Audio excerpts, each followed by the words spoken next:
పరకామణి కల్తీ కేసును విచారిస్తున్న అధికారులను జగన్ ఏకవచనంతో మాట్లాడటం కరెక్ట్ కాదని సిట్ అధికారులకు జగన్ వెంటనే క్షమాపణలు చెప్పాలని పరకామణి కల్తీ కేసులో ప్రమేయం ఉన్న ధర్మారెడ్డి వైవి సుబ్బారెడ్డిలను జగన్ వెనకేసుకుని రావడం కరెక్ట్ కాదని టీటీడీ పాలక మండలి సభ్యులు భానుప్రకాష్ రెడ్డి మండిపడ్డారు.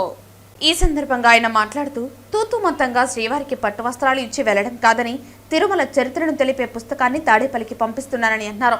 శ్రీవారి హుండీలో ₹1 దొంగతనం చేసినా అది పెద్ద తప్పేనని, జగన్ కు బుద్ధుందా, 100 కోట్లు దొంగతనం జరిగితే చిన్న దొంగతనమా అని, $72,000 దొంగతనం చిన్న దొంగతనమా అని ప్రశ్నించారు. ఏపీలో ఉన్న దొంగలు 72,000 దొంగతనం చేసి జగన్ వద్దకు వెళ్లండని, చిన్న దొంగతనమే అని రాజీ చేస్తాడని అన్నారు. దొంగతనాన్ని జగన్ సమర్థిస్తున్నాడా అని ప్రశ్నించారు.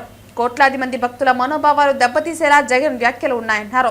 వైసీపీ హయాంలో టీటీడీ ఉన్నత అధికారుల నుంచి తాడేపల్లి వరకు పరకామణి దొంగతనానికి సంబంధించిన ముడుపులు అందాయని, పరకామణి దొంగతనం జగన్ కు తెలిసే జరిగినట్లు అనుమానాలు ఉన్నాయని అన్నారు.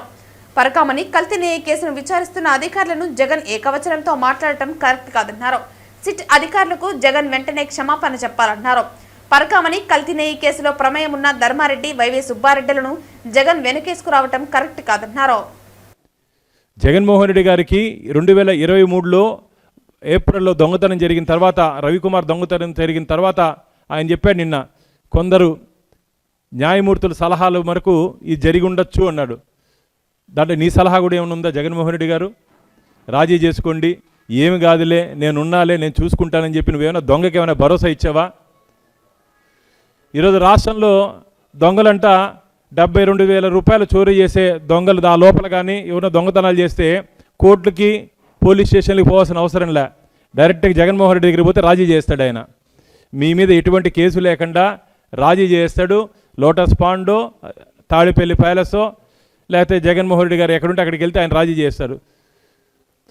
దొంగలకు భరోసా ఇచ్చేదానికి కాదు ప్రజానాయకుడికి ఉండేది, దొంగలకి భరోసా ఇచ్చేదానికి కాదు జగన్మోహన్ రెడ్డి గారు ఉండేది. భగవంతుడి పక్కన నిలబడాలి, అక్కడ జరిగినటువంటి అవినీతి అన్యాయాన్ని ప్రశ్నించాలి. ప్రశ్నించే వాళ్ళని మళ్ళీ మసిపూస్తావు నువ్వు, మాకైతే అనేక అనుమానాలు ఉన్నాయి. నిన్న జగన్మోహన్ రెడ్డి గారు మాట్లాడే తీరులో పోలీస్ అధికారుల నుంచి తీవ్ర ఒత్తిడి వచ్చిన కారణంగా మేము ఈ కేసులో రాజీ పోయామని చెప్పి ఆ రోజు రిపోర్ట్లో ఉంటే, ఎవరు పోలీస్ అధికారి పైన ఒత్తిడి తెచ్చింది? జగన్మోహన్ రెడ్డి గారు, మీరు మాట్లాడిన మాటలన్నీ వింటూ ఉంటే ఖచ్చితంగా తాడేపల్లి ప్యాలెస్ నుంచే ఒత్తిడి వచ్చిందేమో అని చెప్పి మాకు అనుమానాలు ఉన్నాయి.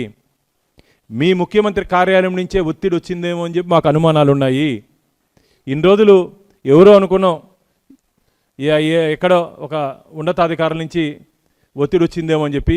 నిన్న మీరు మాట్లాడిన మాటలు, వెనకేసుకొని వచ్చినటువంటి మీ ప్రవర్తన చూస్తూ ఉంటే ఖచ్చితంగా పరకామణి అంశంలో మీకు తెలిసే జరిగిందా అని చెప్పి అనుమానాలు ఉన్నాయి మాకు.